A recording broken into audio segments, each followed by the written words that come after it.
আমরা শান্তিপূর্ণ মিছিল করছি, আপনারা আবার হামলা করেছেন। সে যাই হোক, আপনার কাছে খুবই ক্রিমিনালের কোনো ধরার কোনো রকমের রেকর্ড নাই যে এটাকে ধরতে হবে। সন্দেহের বশে মানুষকে ধরা এটা অন্যায়, এটা থামান। স্যার প্রোগ্রাম তো শেষ হয়ে যাচ্ছে, আমরা প্রোগ্রাম শেষ করে দিয়েছি। এখন আমাদের শিক্ষার্থীদের নিরাপদে যাওয়ার ব্যবস্থা আপনারা করবেন। যদি কোনো ছাত্রের গায়ে হাত পড়ে, আমরা কিন্তু এরপরে আর কোনো দায়িত্ব নেব না। যদি ছাত্রের গায়ে হাত পড়ে, কোনো আমাদের সহকর্মীদের গায়ে হাত পড়ে, এটা আমরা কিন্তু মেনে নেব না। আমরা কিন্তু কাউকে গ্রেফতার করিনি, এখান থেকে তুলেও নিয়ে যাই। আপনারা সবাই দেখেছেন, আমি বলেছি চেষ্টা না, আমি বলেছি যে 2-3 জন এসে আমাদের পুলিশের হাতে গায়ে হাত তোলার চেষ্টা করেছিল, গায়ে হাত দিয়েছিল। আমার তখন তাকে এনে জিজ্ঞেস করার জন্য যে তুমি কেন এটা করতেছি।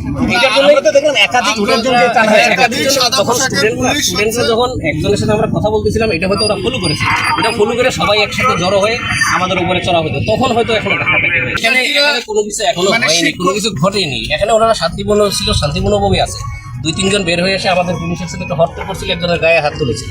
তা আমরা সেটাকে জাস্ট নিবৃত্ত করার জন্য তাদেরকে বলছি আমরা, ওরা ছাত্রও না, মনে হয়েছে ওরা ছাত্র না, বহিরাগত। জাস্ট তাদেরকে নিবৃত্ত করার জন্য আমাদের কাছে এরা এসে গায়ে হাত তোলার মতো চেষ্টা কেন করলো? আমরা তাদের সাথে কথা বলার জন্য সেটা করেছি। এখানে কাউকে আমরা গ্রেফতার করি, এরপরে অন্য কোনো কিছু এখানে আমরা শিক্ষকদের যারা আছে তাদের প্রতি সম্মান রেখে আমরা বলতে চাই, আমরা যেটা বলছেন সেটা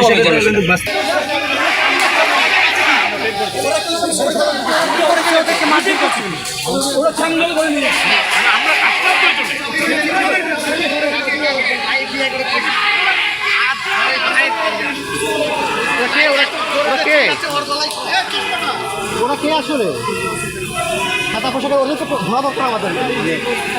হ্যাঁ, যাচ্ছে না যাচ্ছে, যে কোনো অফেন্সে তার ক্যাম্পাসে সে আসবে, তার নামে কোনো মামলা আছে, কিছু আছে, এদের কারো কিছু দেখাইছে যে একে আমরা ধরতে চাই। এইভাবে এই যে স্বীকার করা, শ্রমের মানুষ উঠিয়ে নিয়ে যায়, মারতে চাওয়া, এটা আমরা